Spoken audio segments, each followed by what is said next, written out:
there will be more of you here. Huh? How many are we? We are quite very few. So we have 11 participants online. 11 participants, and then here we have 17. And yet we are supposed to have 60-something students, 65 who are in this cohort. This is a group which is in first semester, right? Which means we are graduating next year, together with those who are finishing their second semester of the year. I would have loved if we were a full house, because this course called Research Projects is one of the courses that you have in your programs. And for you to complete your program and graduate for whatever program you are pursuing, you need to do this and pass it. So it's very important. So I hope going forward, you take this matter very seriously. Before I continue, let me introduce the members of the faculty here.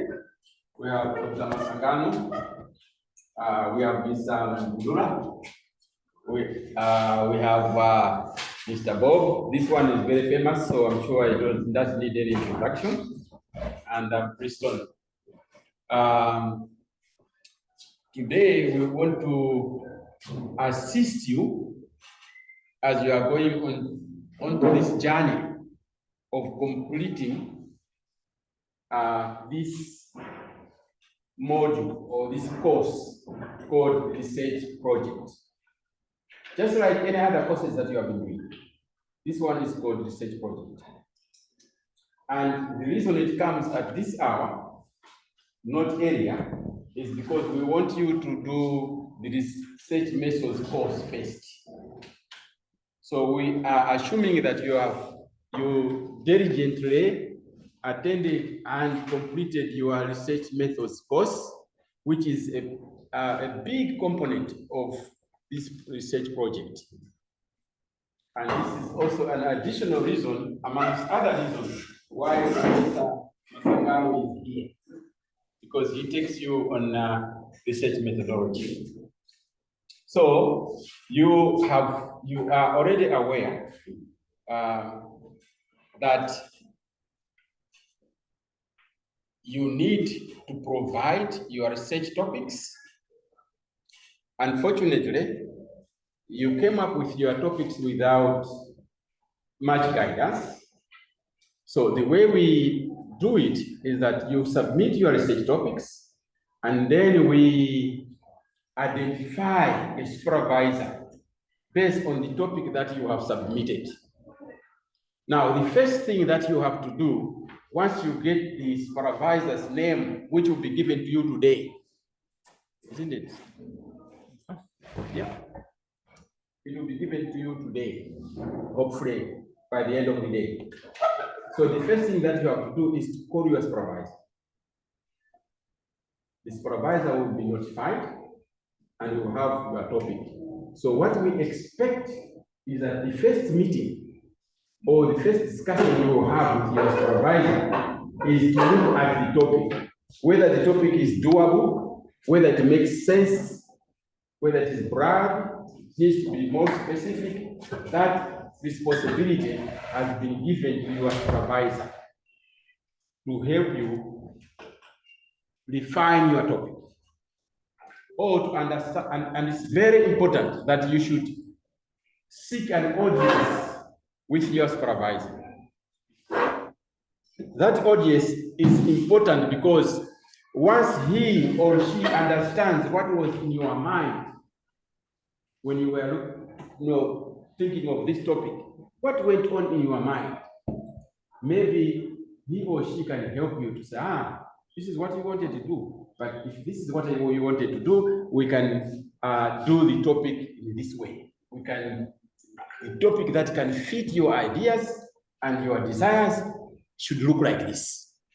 So what you have submitted is not, sometimes can be accepted, sometimes you may ask to be changed, to change the topic, whatever. Depends on that discussion you have.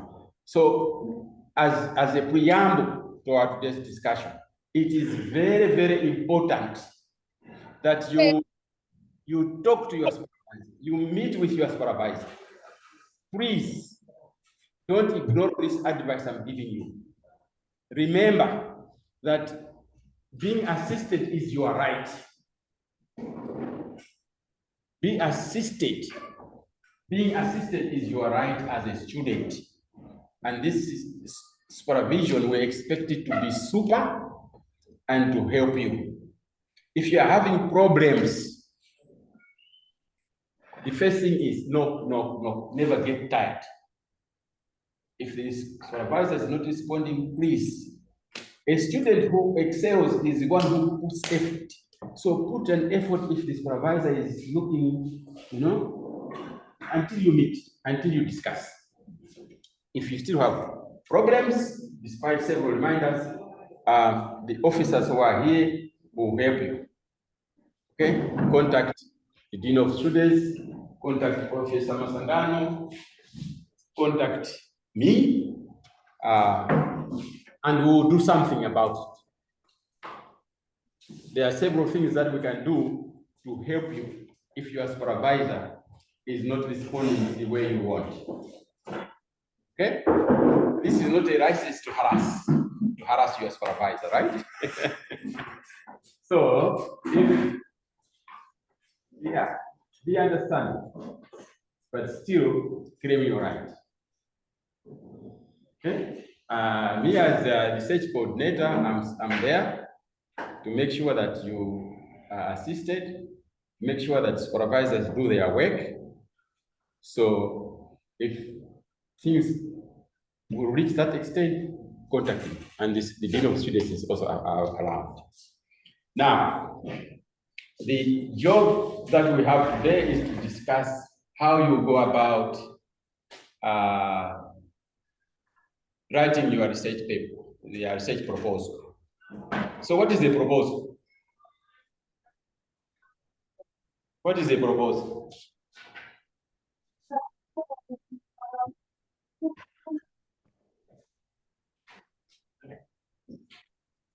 What is a proposal?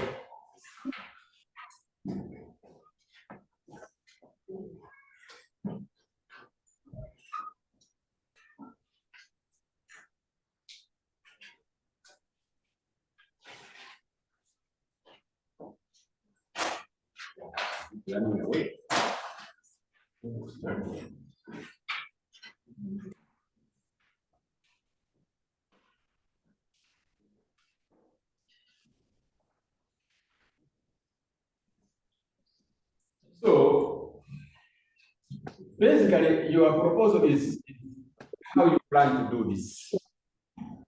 Okay? The proposal is basically trying to put your ideas, how you will do this research. So the reason it has 3 chapters is because, one, we want to know what you are about. Tell the reader what your research is all about. Number 2, what have you read? Number 3, how will you do the research? So basically, this is how you are presenting. What is it about? What preliminary readings have done about this research, and how do you intend to conduct it? And this is why the research proposal comes in practice. So it's in a nutshell, it's just you are organizing your ideas. You are presenting your ideas about it. Okay? So when you are saying, what is this research about? It means you definitely tell us what is your topic. Okay? How did you come up with this topic? What went into your mind? What did you read? What did you hear? Okay? What are your objectives? So, basically, you are presenting a very systematic presentation of your ideas to the reader. And in this case also, to the university. And that's why you are making a proposal. And the university can either say, go ahead, or don't, or change. Okay? So, it's about the one who's going to audience. People who will learn from your research. Explain your ideas. Present them in a systematic manner. Okay? So, who is your client? The audience. People who might benefit from your research.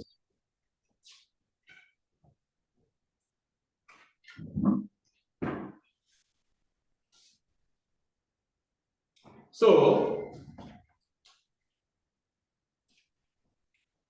the way it looks like, the way we're trying to present here, the first chapter is definitely the title. Okay? The title, sometimes referred to through the communication that we have had, the topic. I don't know what's the difference between the title, okay, the topic. Okay? Now, background. Before the background, for every this sometimes is confusing to some people. This first chapter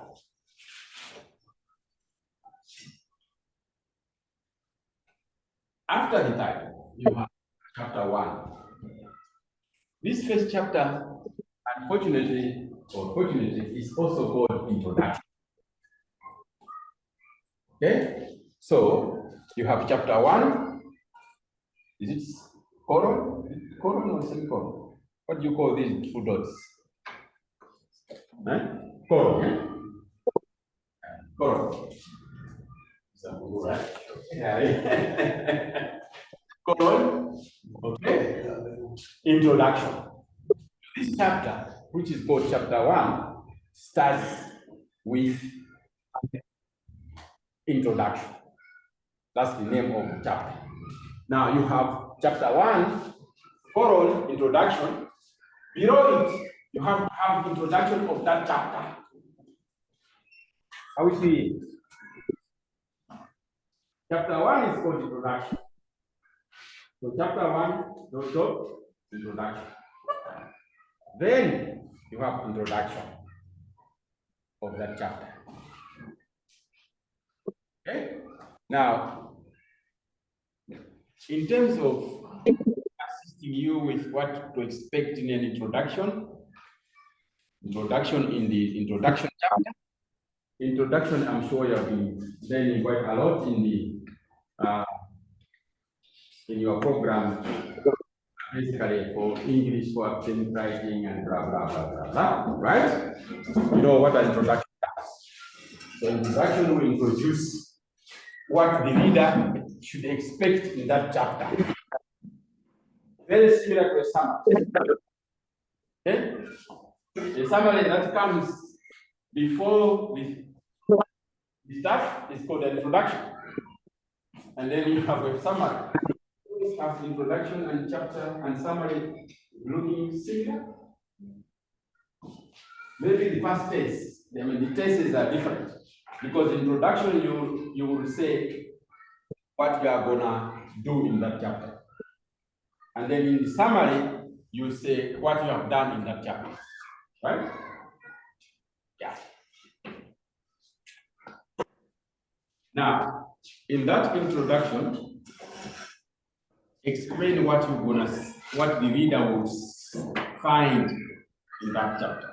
So definitely things like background will be in that introduction, that you talk about background, you talk about problem statement, you talk about all these in that introduction, so that the reader knows what to expect. Okay? Now let's go to the actual stuff. Background of the study. Here we expect you to tell us what you have read, what you have heard, what has influenced you to choose this topic, to choose this type. So for example, you are saying, we want to, my topic is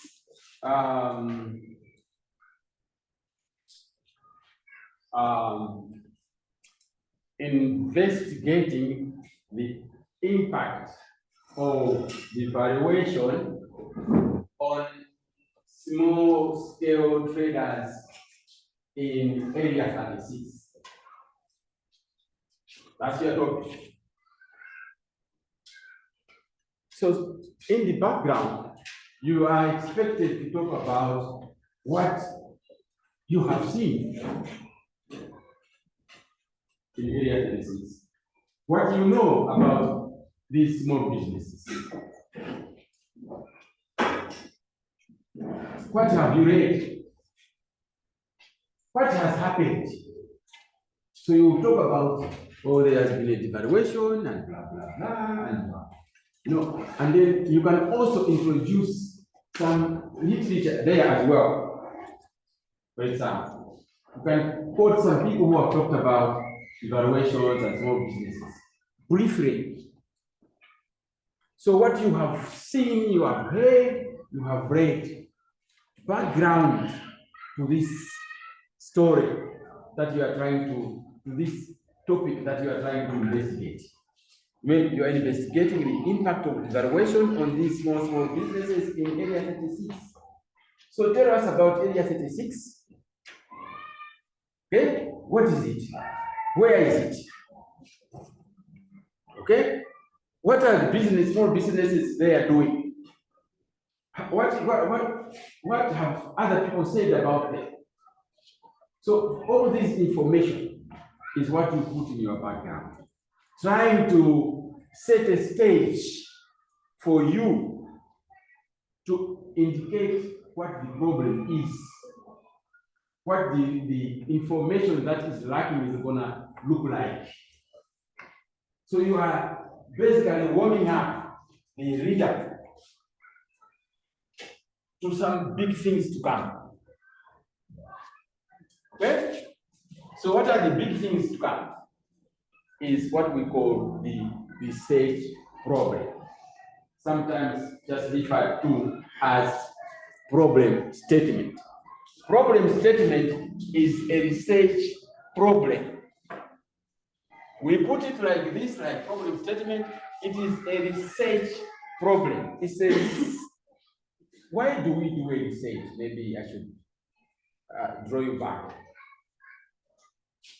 So for example, if we are saying we want to investigate the impact of the valuation in Area 36 on small businesses, somebody will say, is this a research? Is there a problem? Why don't you just go and read? Why don't you Google? Why don't you just ask people who know?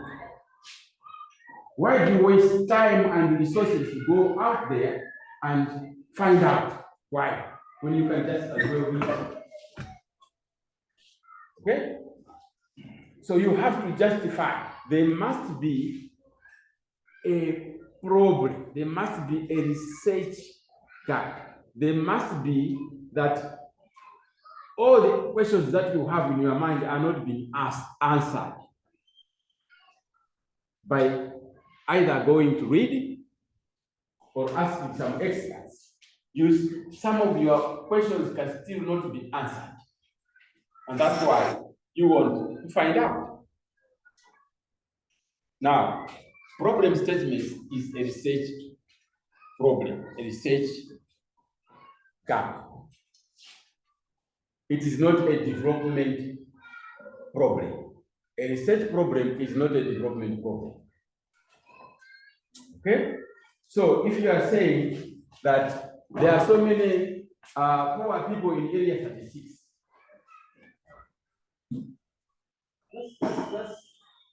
that's why I want to go and find out, do a research. Yeah, there are many poor people there. It's a development problem. It's not a research gap. So research gap or problem statement can come in several formats. I'm sure you will be discussing this with your supervisors.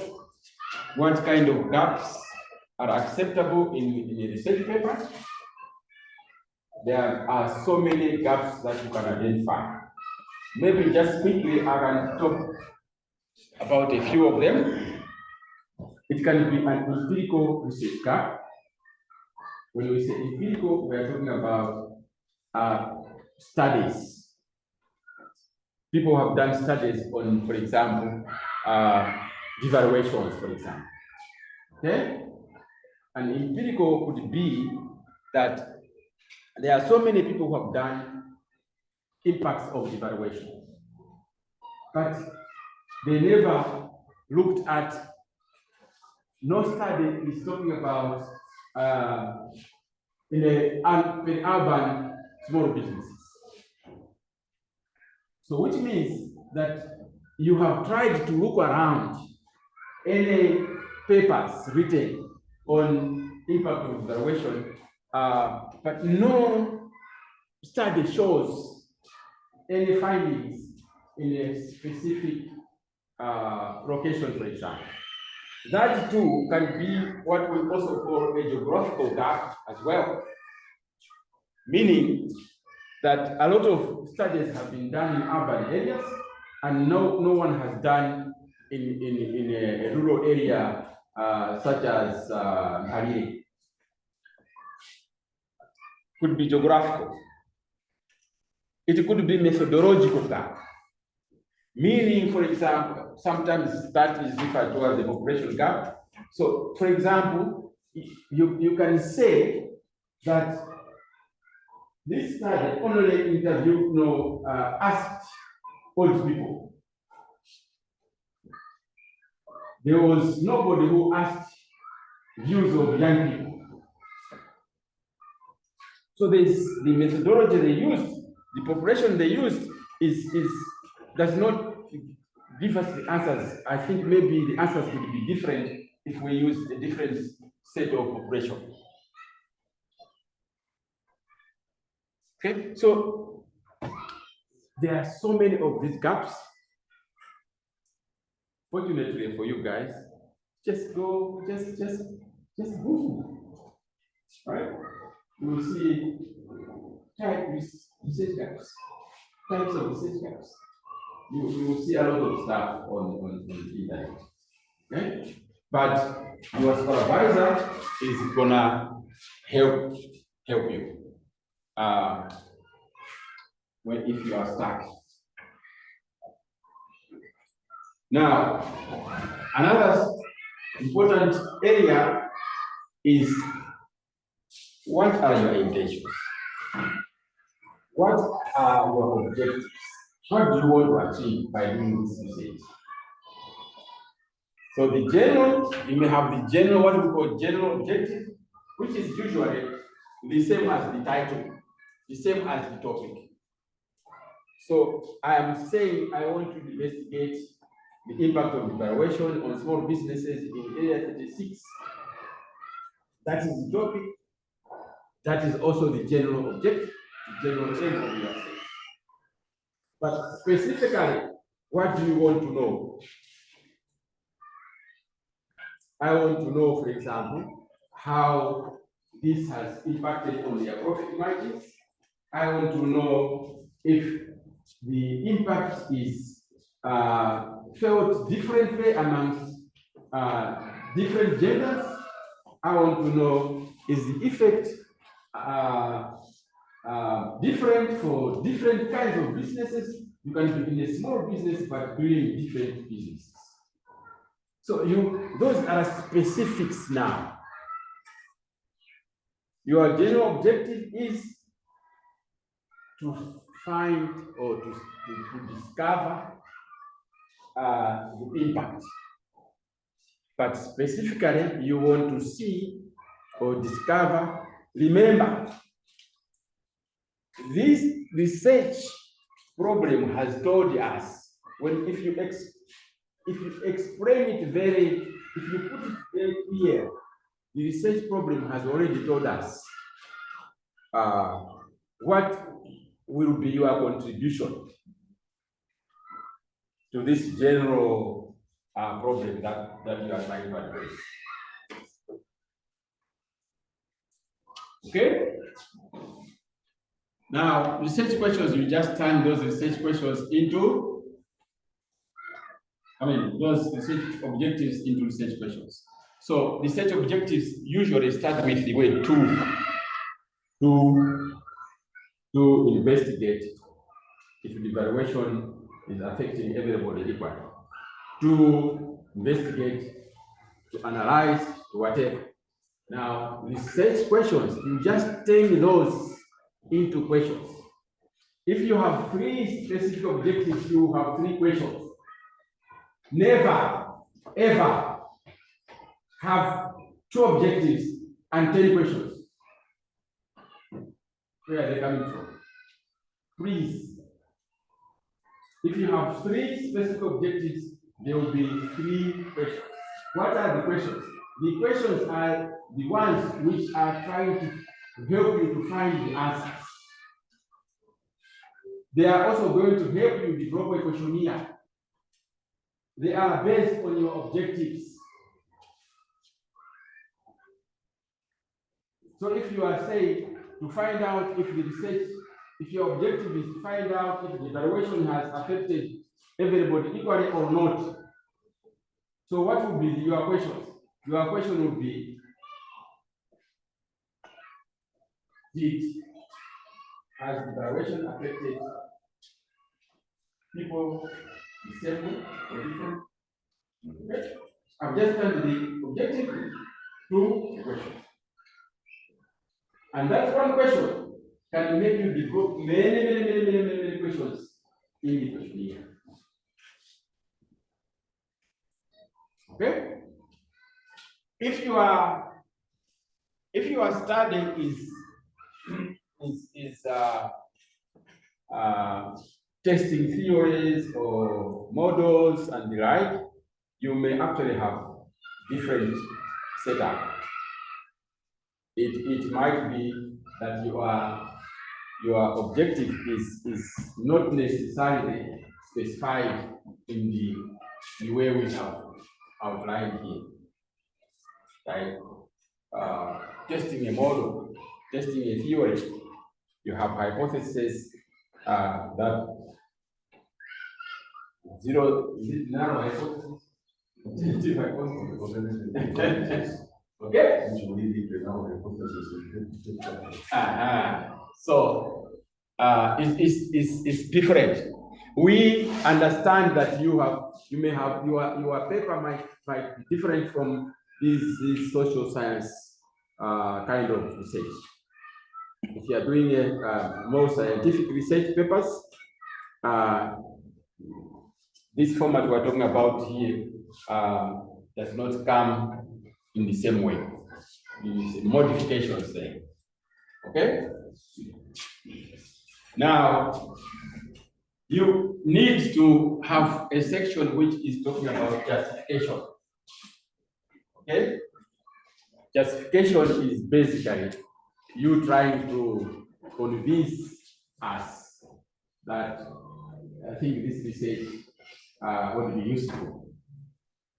You just say something about why you are justified to use this topic and this research proposal. Okay.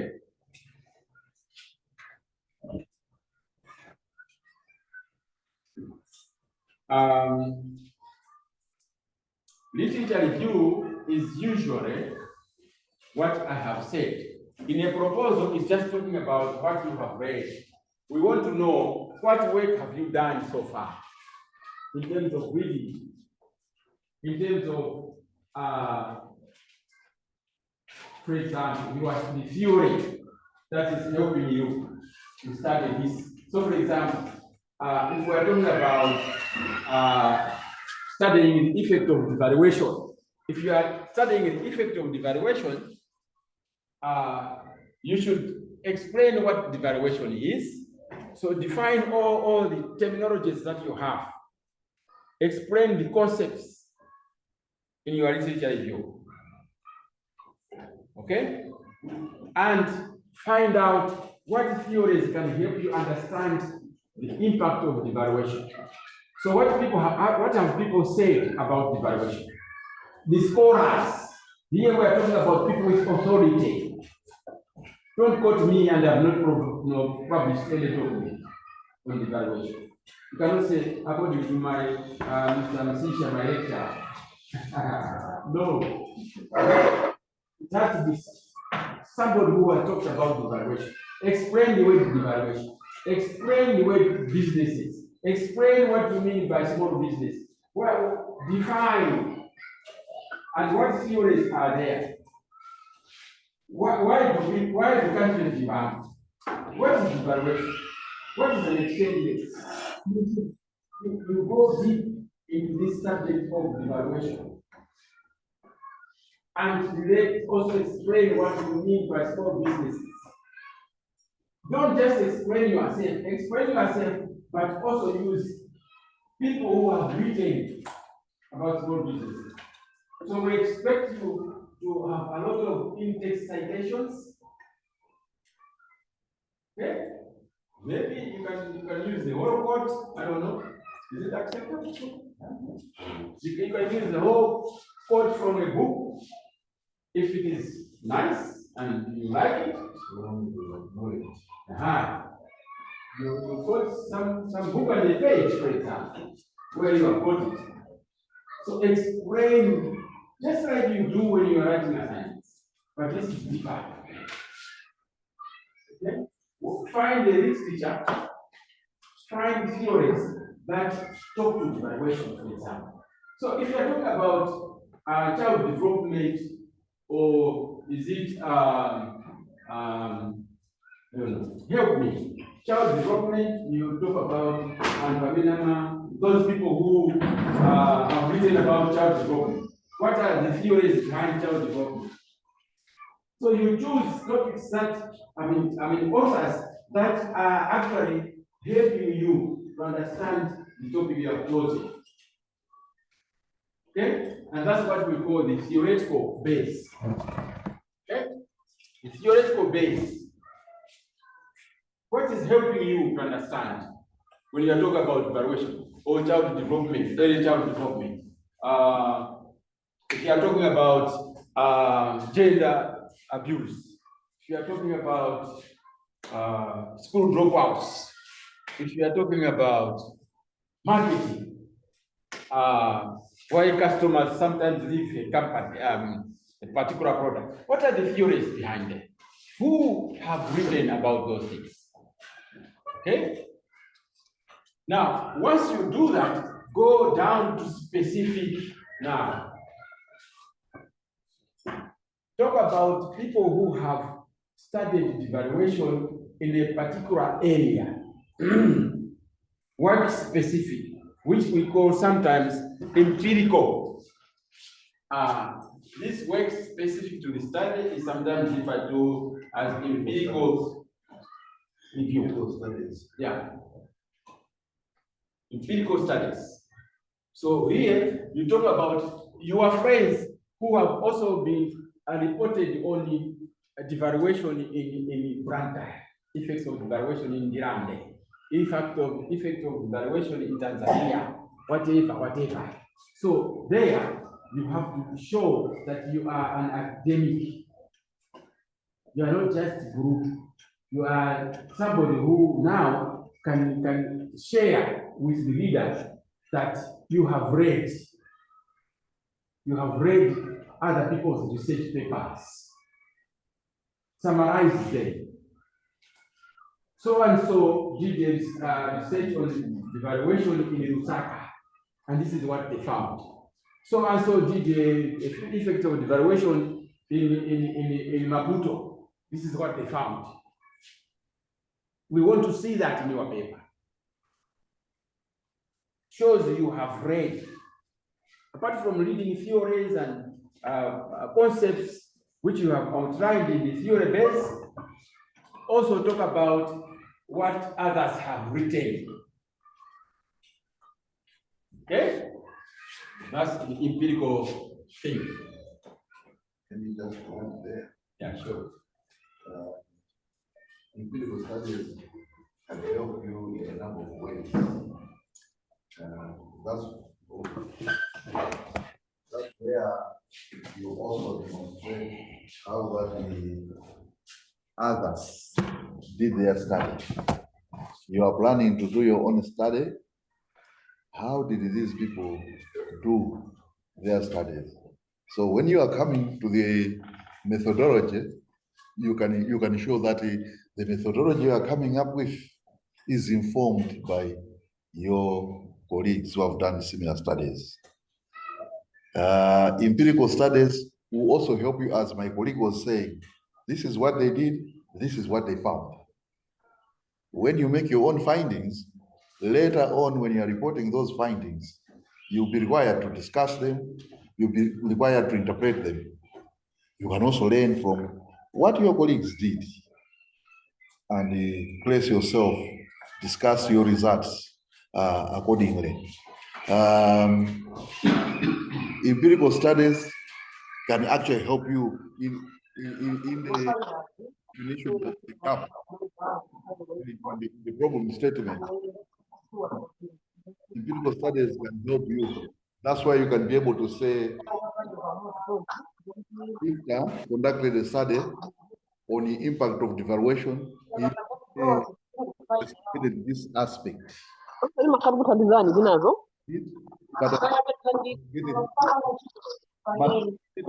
were doing back and forth here. nobody Madam,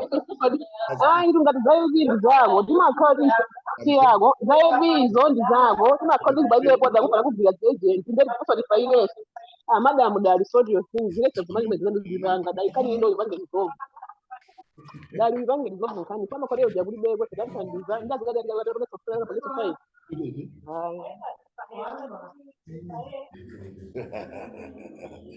memory, we are listening to you too.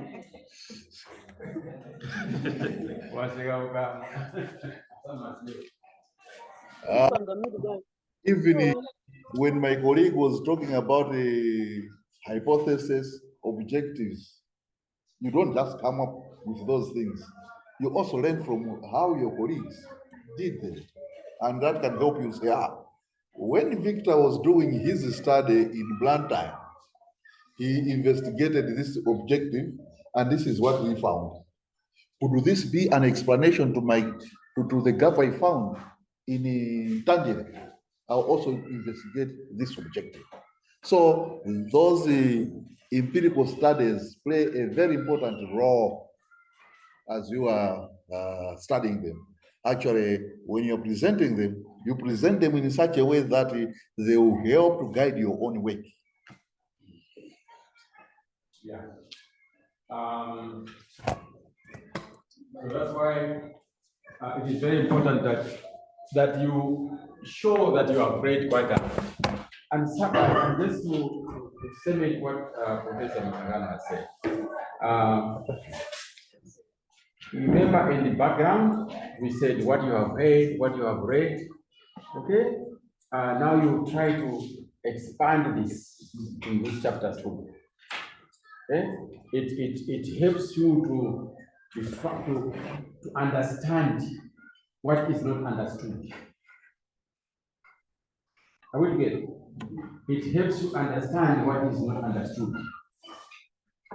Because that which is not understood is the research problem. Is what justifies you to waste time and money going out there and find answers.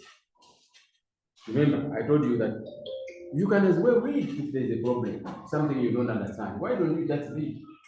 But this chapter tells us that despite all the reading that you have done, there's still something missing.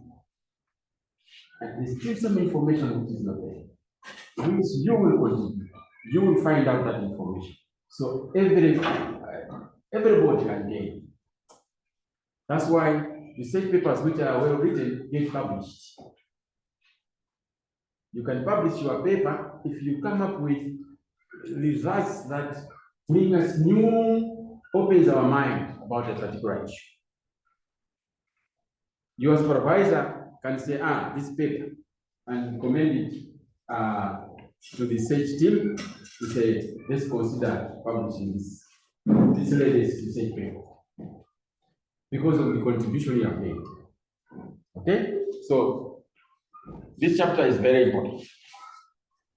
Now, with what people have written and what you have read, theories and all that, you should be now equipped to do this research and explain the relationship that you anticipate. So you will be able to explain what are the causes of the suffering. Is this what has devaluation done to these small businesses? So you should be able to develop your own relationship between devaluation and the suffering of these small businesses. And that's what we call conceptual framework. You using what others have written, the empirical things that you have, the empirical studies that you have quoted on, and the theories that now you are so sure that the relationship is going to be like this. So you should now be able to develop what causes what influences what in your topic. So you should be able to have independent variables and independent variables. So, and for example, an independent variable could be devaluation. So what has devaluation caused?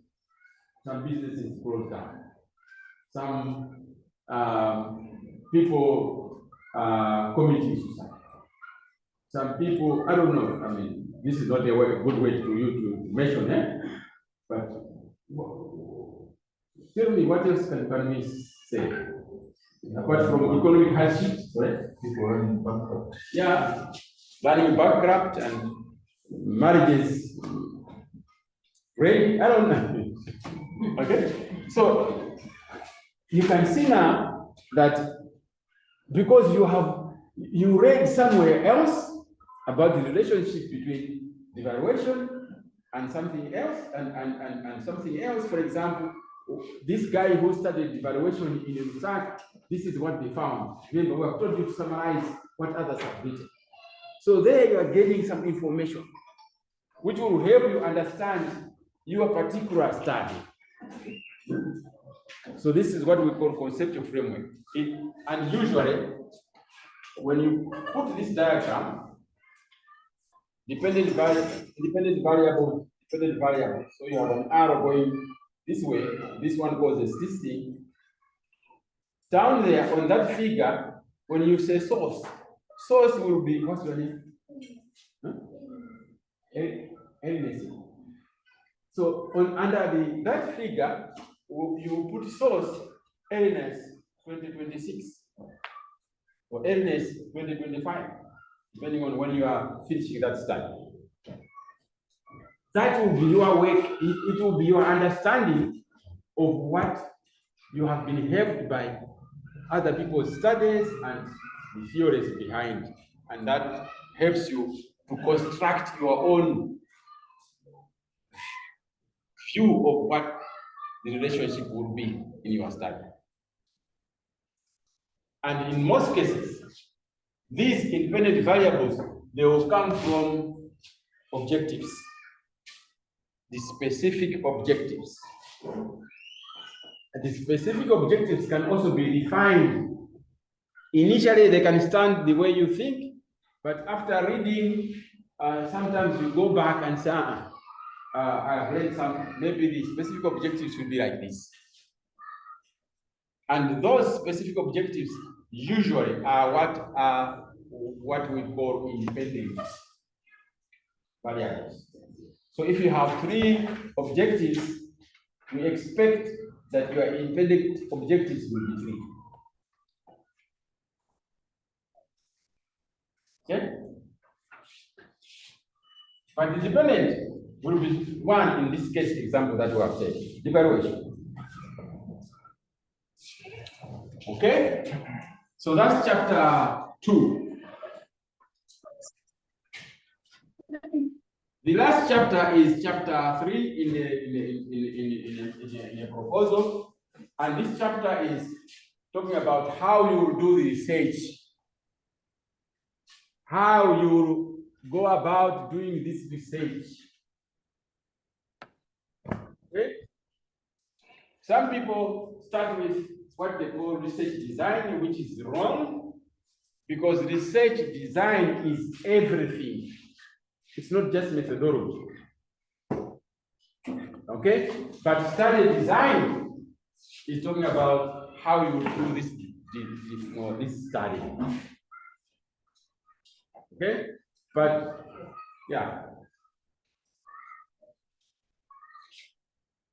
There's a lot of confusion out there. Sometimes people don't mind saying research design referring only in this chapter. Okay? Fine. Normally people will not penalize you, you know. I mean, the Masangano will not penalize you normally. I will not. But to be clear, they are not the research design is everything from chapter 1 to chapter 5. How the whole thing is organized is called research design. But on this one,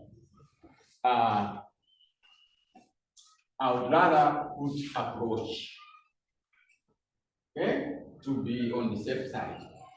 For me, I don't put design here, okay, but that's just me. Okay, that's what I have adopted, me as Christian. Okay, but the others will put design there, say design, but approach, yes. So in all these other chapters, remember I forgot. In all the other chapters, always start with introduction.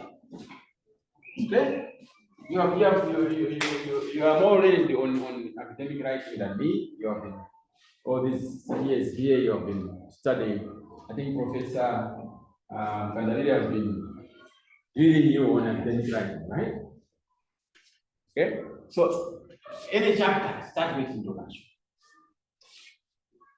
Now, approach, some people will say, okay, approach is either the way, how you collect data, basically. What kind of data are you collecting? Okay, so some people will say, okay, this will be, they will say mixed design. This word design, for me, I don't like it. Okay? But you can say my approach will be quantitative or qualitative. Quantitative means numbers. Okay? Qualitative means what? Opinions, perceptions, gathering ideas. You cannot put a number to how somebody thinks. Maybe you can rank them, maybe. Okay? So that's what we mean by what approach are you taking. Are you taking a quantitative approach or descriptive approach? So you can say descriptive approach or quantitative approach or qualitative approach. Some people will say time, whatever. Okay?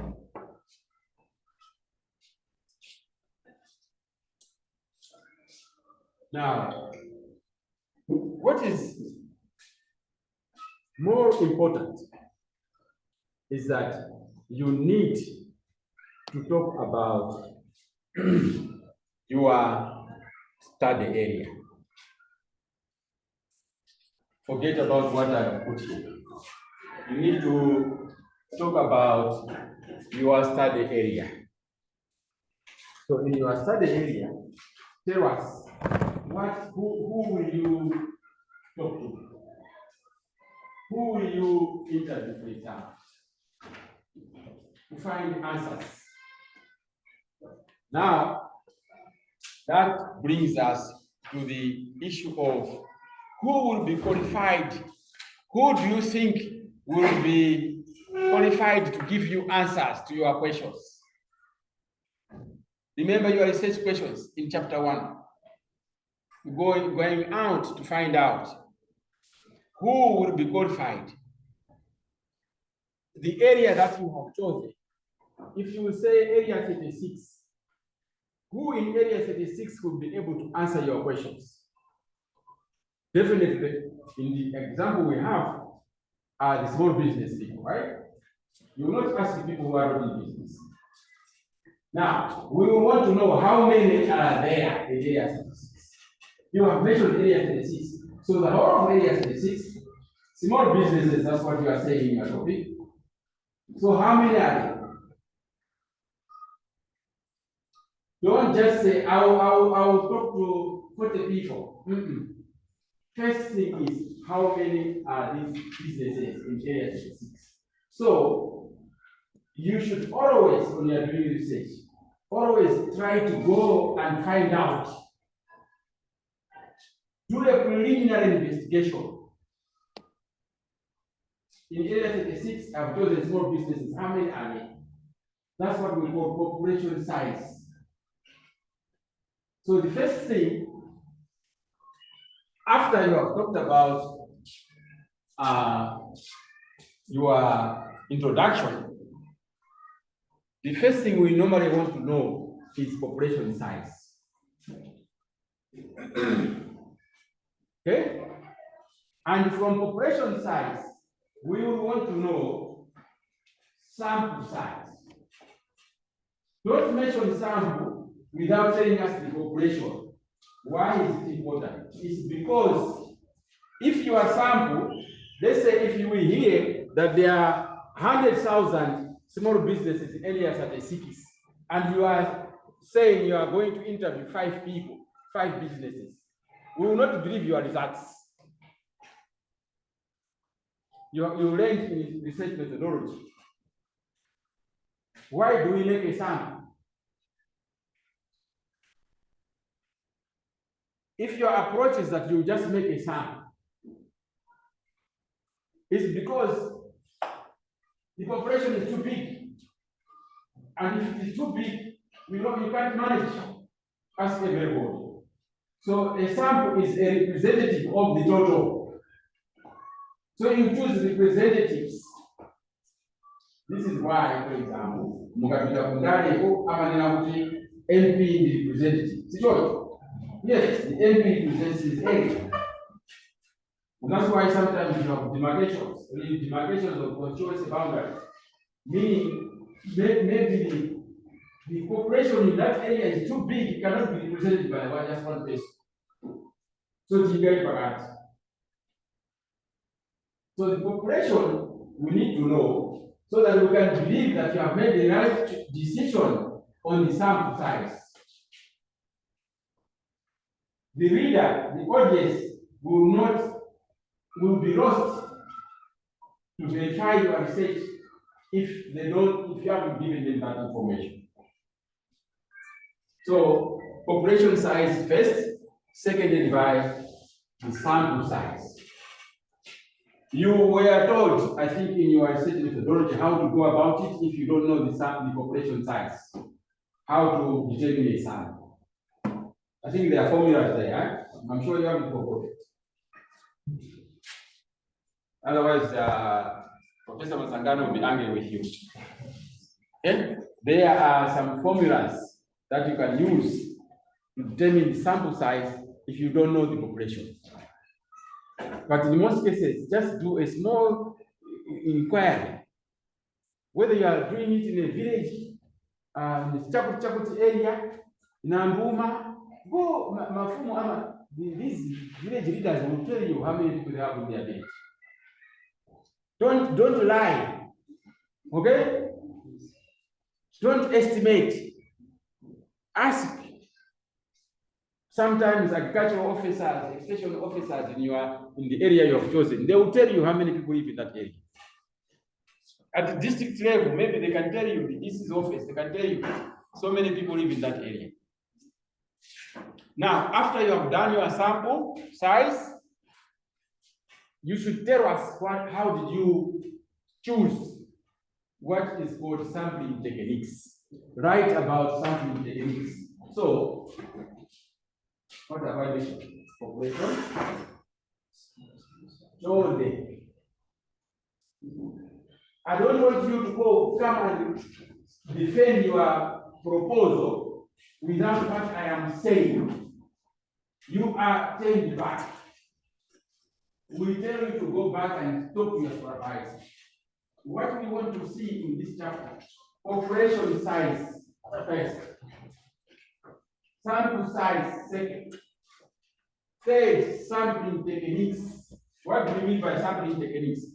If there were 10,000 businesses, small businesses in area 36, and you are telling us that you will interview 100, we want to know how will you choose those 100 from 10,000? How will you go about it?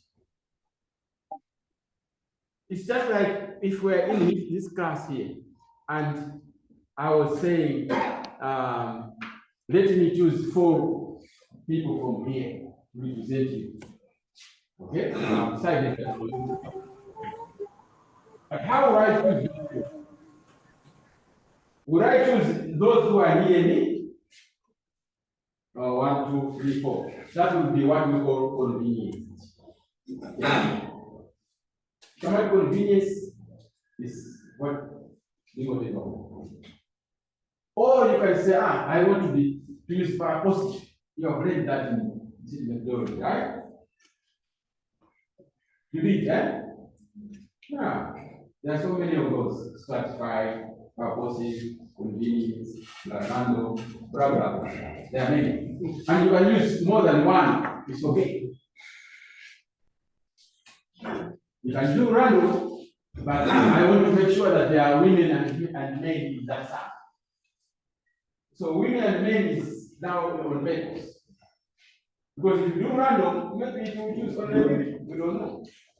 But if you want to put a purpose to it, then you say, I use purposive sample, I use convenience sample, whatever.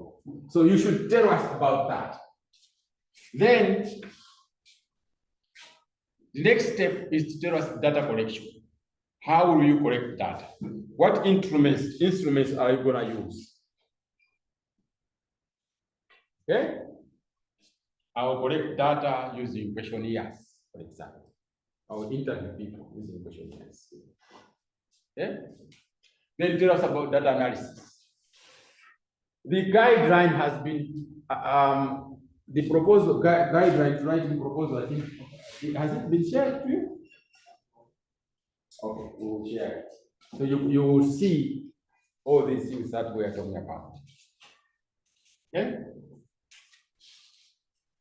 Under ethical considerations is basically about maintaining ethics. You cannot collect somebody's data and then start telling people. This guy had evaluation in Namgaya because he was illiterate. Then you start telling people that this guy, the evaluation hit him harder than everybody else because he didn't go to school. He has taught you in a collegial human. You must assure people that you don't take that private information and release it like anyhow. So ethical consideration is about how you use that data. Assurances to people that your data will not be misused. Okay? That's what we call. Now, under limitations, please don't just put it for the sake of putting. Limitations is not just to be there because it looks nice. The supervisor will not allow you. If you say, okay, I think I'll have problems in this area because people don't understand English. If that is the problem, if your questionnaire is going to be in English and you think you will have a problem, you should say, give a solution. To deal with this problem, I will translate my questionnaire into Chichewa. And if Chichewa is not what they speak, maybe they speak Yao, just say that I will try to translate. If I can't, I will move with a translator. Okay? So don't just say they will be limited to this study because where I'm going is remote area, it's hard to reach. They don't do this. Tell us and say, I will still reach there using local transportation. I will use bikes or I will ask some people to carry me. Okay? Now, okay. How are we doing on time?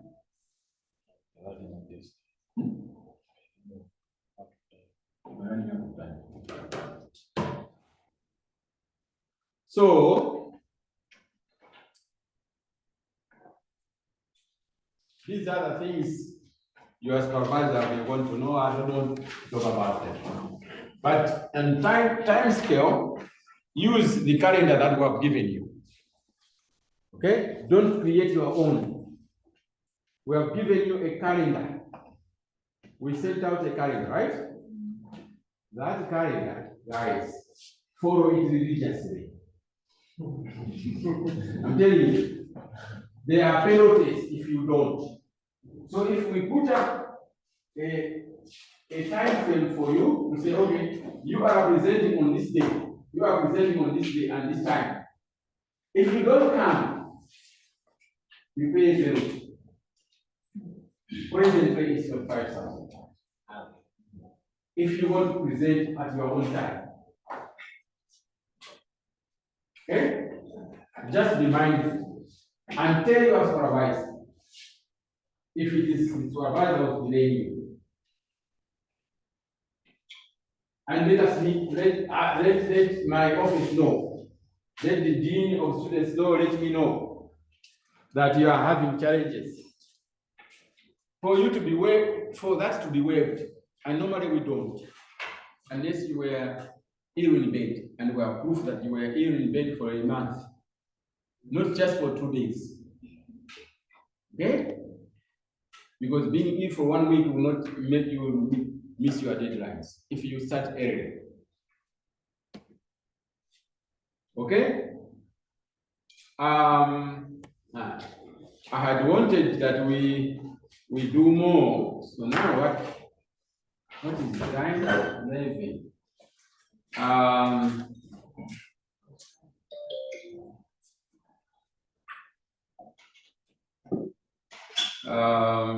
I wanted to quickly talk about the structure of the paper itself, but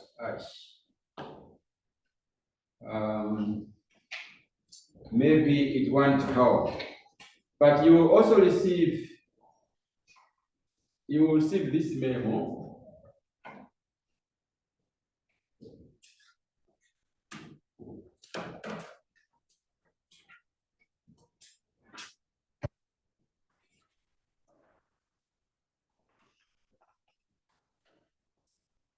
You will also receive this memo, which is called Guidelines for Submitting Research Reports. Yeah, research proposal. One of these ones is a report, but the research proposal will be the first one. Yeah, wait there. Yeah, wait, teacher. There should be one which is the research proposal. The one you have shared is saving cost.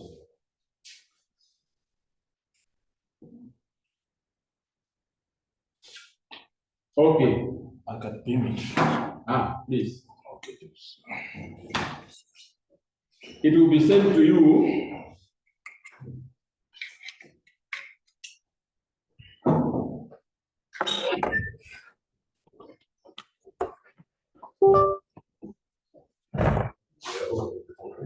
Yeah, they are. Danger. You like it.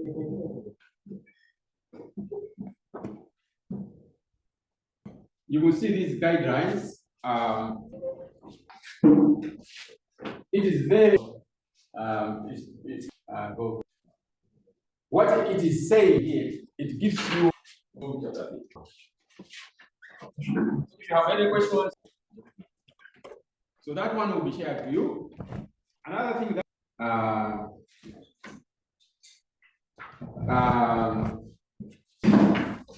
okay. So the background is probably 1 page. So chapter 1, introduction. Don't use this. It's supposed to be not this. It's supposed to be dot. Okay. So this 1 page is basically the introduction. Okay, that's the introduction. And then number 2 is the background. 1 page is fine. Problem statement, 1 paragraph is fine. Okay. Are we together? There's a hand. Funny? Yes, sir. Okay, I want to ask each title allowed to be changed by the supervisor. Come again? Okay, I'm asking at what stage is a research title allowed to be changed by the supervisor? By the supervisor, because I heard, like you said, the title can be changed while maybe it was already approved. So I'm asking, the title can be changed by the supervisor. Can you hear me? Yeah. Yes. The topic, the approval of the topic, first of all, is by the supervisor. Okay. Yes. So I do understand. Yes. The one who can. So like now. Let's choose this topic. Let's go with this topic. Is this supervisor? Okay, so my question was based on the topics that we already submitted. It was already now approved. So my question is, you said the title can be changed. Who told you it was approved, Yanika? Who told you? I thought those topics that were already sent is the one that we are going to use. No. Once we use the topic that you sent, we use it to know or to decide which supervisor would be suitable to you. That's the only reason we ask you to send in those topics. Okay. So it can help us assign somebody, identify a lecturer who can supervise it. That's the only reason. All right, thank you so much.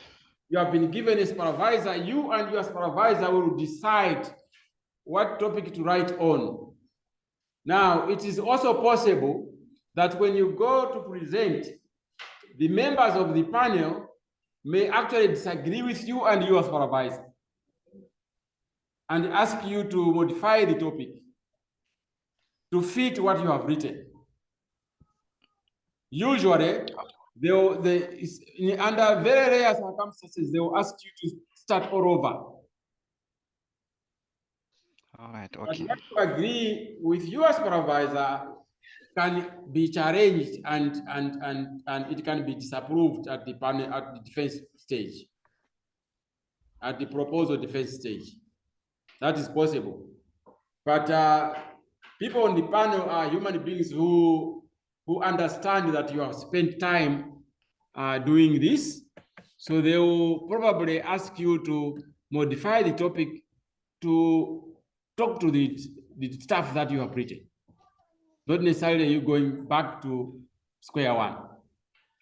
And by the way, that topic can also be changed at the end, you're defending your report.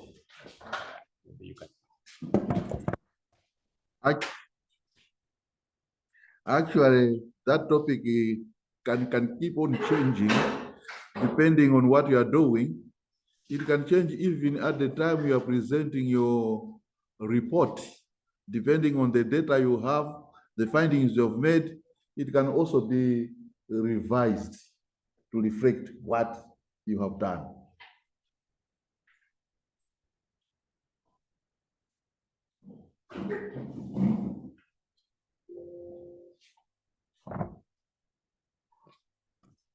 Okay, at this juncture, I think we should maybe we should ask you to, if you have anything to ask, maybe question and answer session. There's so much we can be talking about research for another 1 hour, so we'll not do that. Maybe what I could ask is if people have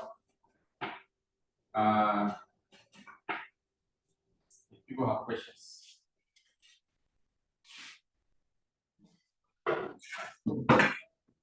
If you don't have questions, please. Well, my question is, my question is on the supervisors. If I got you well, you have emphasized that it's our rights to be talking to our supervisors, and our supervisors are supposed to attend to our needs in as far as academic is concerned. And Professor Masangani just said that the topic can easily be changed even during the presentation. So what are some of the penalties which can also be given to the supervisors? Because that's something which is awkward, that you have been working with the supervisor and the panel challenged the supervisor and a student as well, which means the panel itself, by giving or selecting the supervisor, might have some complications. So what would be the penalty to the supervisor? Thank you.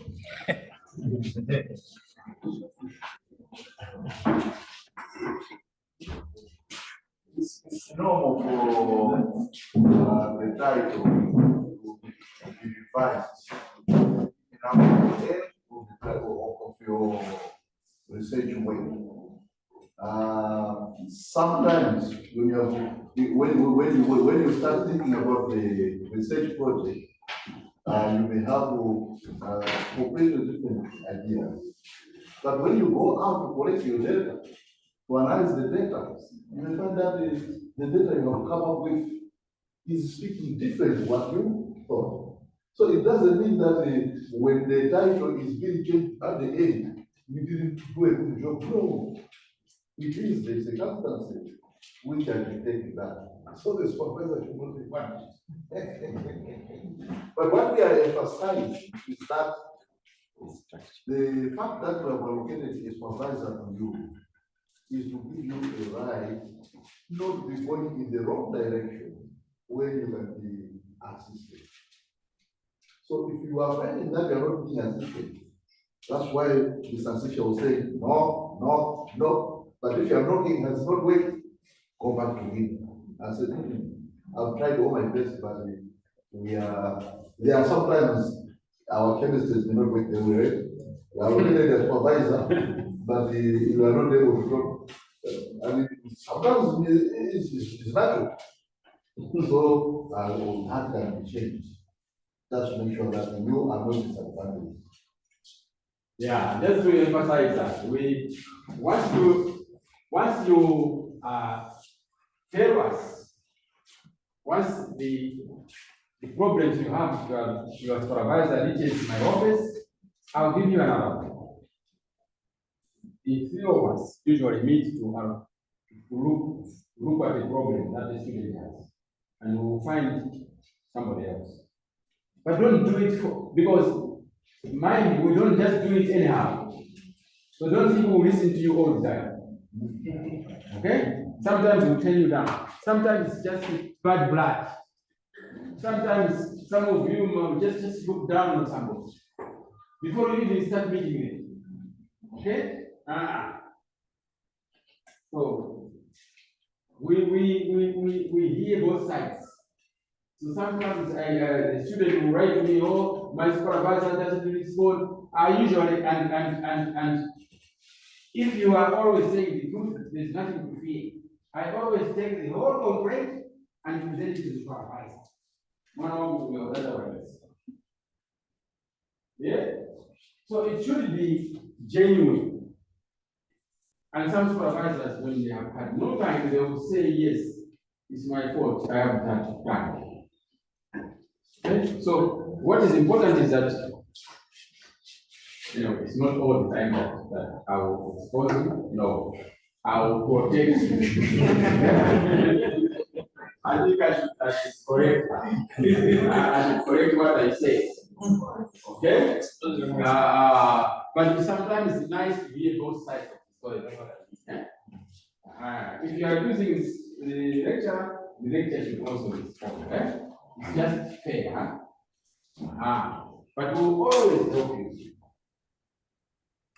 And I want to emphasize, if you are entitled to be assisted, and if a supervisor doesn't assist you, we will find somebody else. Genuine reasons only, right? Maybe we may meet again. I'm not sure, but remember, after your proposal has been done, you go out and collect the data. You write. We'll also send you the research paper. I mean, the structure of the whole paper again. At the moment, we'll send you the structure of the proposal. Later on, we'll send you the structure of the whole thing. Okay? What is very important is that this proposal is always in the future days. Okay? I will. You are making a proposal. Okay? I will design something. Okay? I will. Exactly. Okay? That's what the research proposal is. So chapter 3, there should be no past tense there. It should be futuristic. I will collect data like this. I will analyze data like this. Okay? And once you finish all the chapters, go back to chapter 3 and change it from future tense to past tense. Because you keep it. Chapter 3, you keep it when you go in for the final paper. But make sure you go back and change the tenses. And in a proposal, if I find that you have used the past tense, why?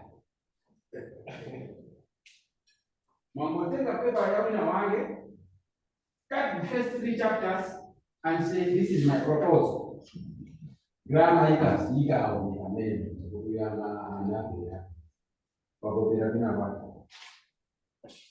Okay? It's not a tip for you to steal, right? But the other thing that you add, apart from changing the tenses in chapter 3, the other things that you add are what we call preliminary pages. My preliminary pages, these ones are very important. Okay? Declaration. Why don't you put it in presentation mode? Oh, what is not in presentation mode?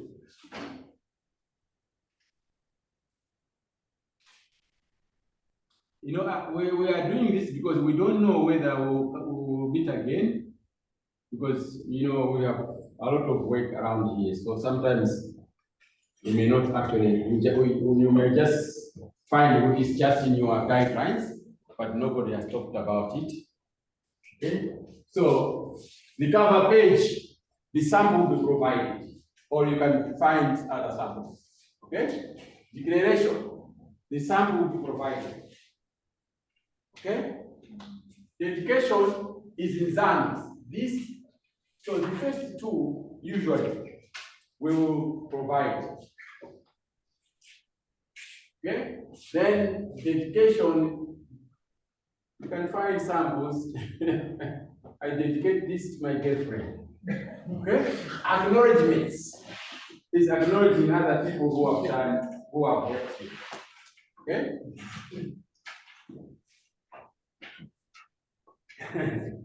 I was about to say that you may even acknowledge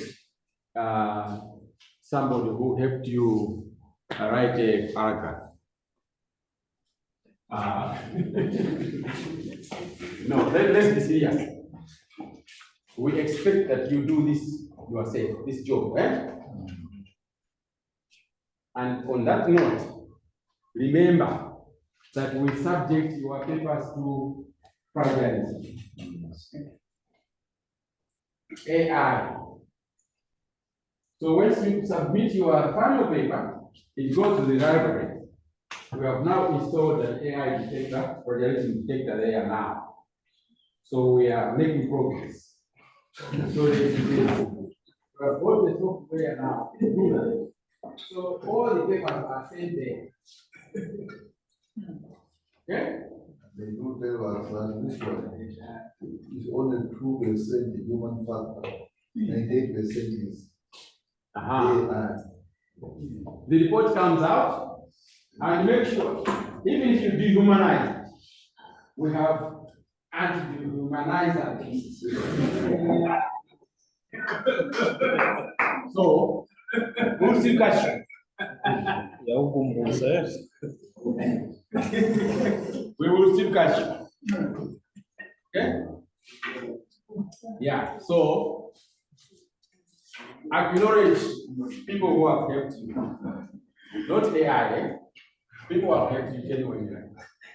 Executive summary is basically you summarize each chapter. Okay?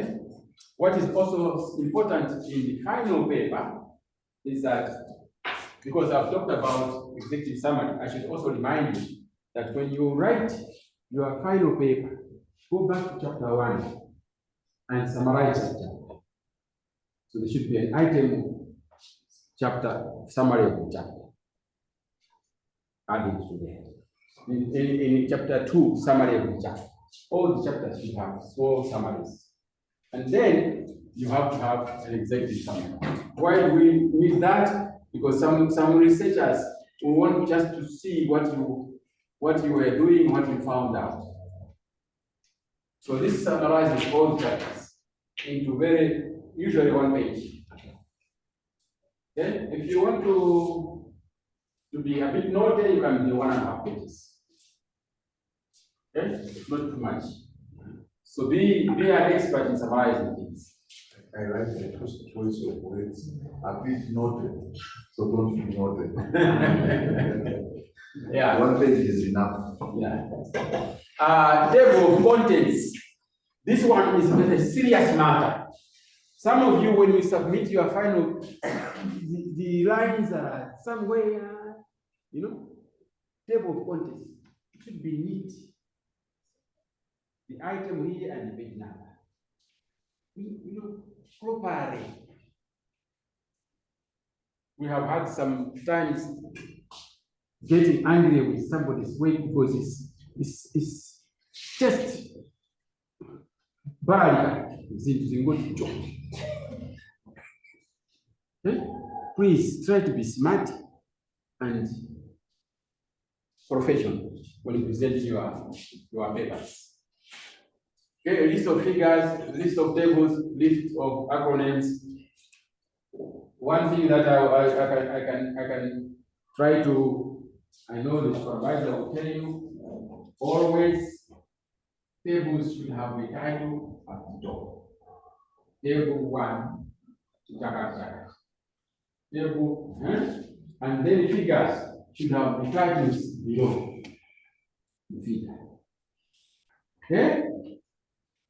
Very important also is that numbering of tables depends on the chapter. So if you put a table or a figure in chapter 1, it starts with table 1 point something. So you have tables there and the numbers will end there in chapter 1. When you go to chapter 2, tables become 2.1. You cannot say because chapter 1 had 3 tables, so this one is number 3. Table is finished with the chapter. Tables already. Are we together? So if the table is in chapter 4, it starts with 4.1. 1 in that chapter. The numberings they take after the chapter. 1.1 level table is Charlie, chapter 1. 2.1 means the table is the first table in chapter 2. Okay? I'm sure those things your supervisors will let you know. And that's true for figures as well, right? Yeah, figures, same thing. If a figure is in chapter 2, you cannot say because it's number 1, you cannot say 1. They take after the name of the chapter. Okay? So preliminary pages have to be done right. That's what I wanted to end with. And just to add, Yes, sir. on the references, we are using American Psychological Association manual. APA. We have version 7 of that manual. So take a look at that in terms of referencing and making citations in your text. Follow that.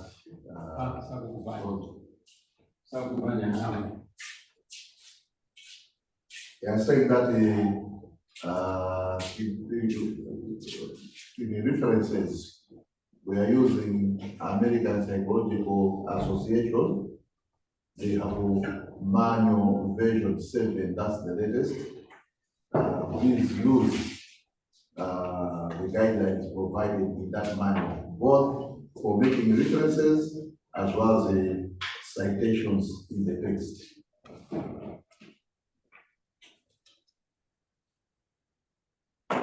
Okay.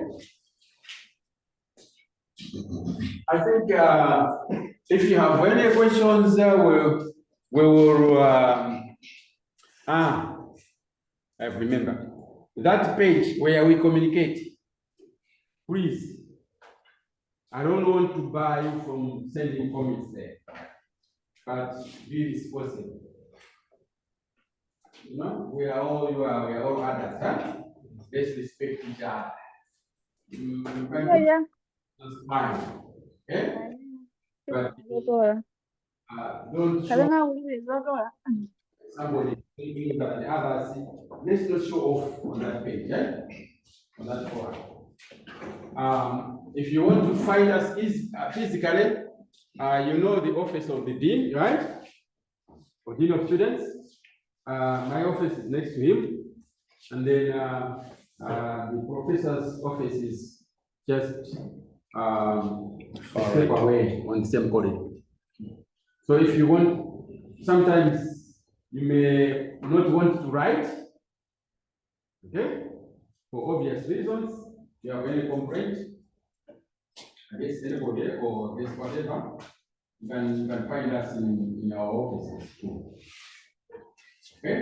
Any questions before we close, or Banadi, do you have anything to advise your friends? No, I think a lot has been said. Maybe just to emphasize, let us follow the calendar that has been given to you or that will be given to you. There are no negotiations about that. Otherwise, I wish you all the best. I'll have a seminar for Google Forms, all right? So this is an application by Google, which you can use for data collection, okay? So instead of having the physical forms, you can create those questionnaires online and then you can distribute them to your audience. That is if you know your audience are in the urban areas, right? But if it's in the rural areas, then you have to use the printed ones. So I'll communicate on the date when we're going to have that training. I think that's it.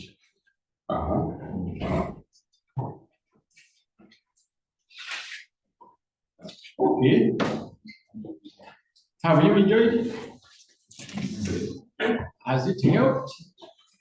Are you going out more confident? We are aware that this is the first time for you to do this, and sometimes Makani power, some fears, but what I can assure you is that there is nothing impossible. What others have done, you can also do it. There's nothing impossible. So remove those fears, move with confidence that you can do it, and I'm sure you'll be able to do it and graduate next year. Okay? Yes, sir. Yeah.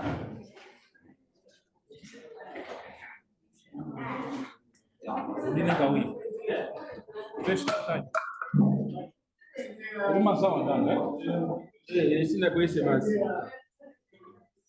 Yeah, thanks. All right, our online viewers, this marks the end of our seminar.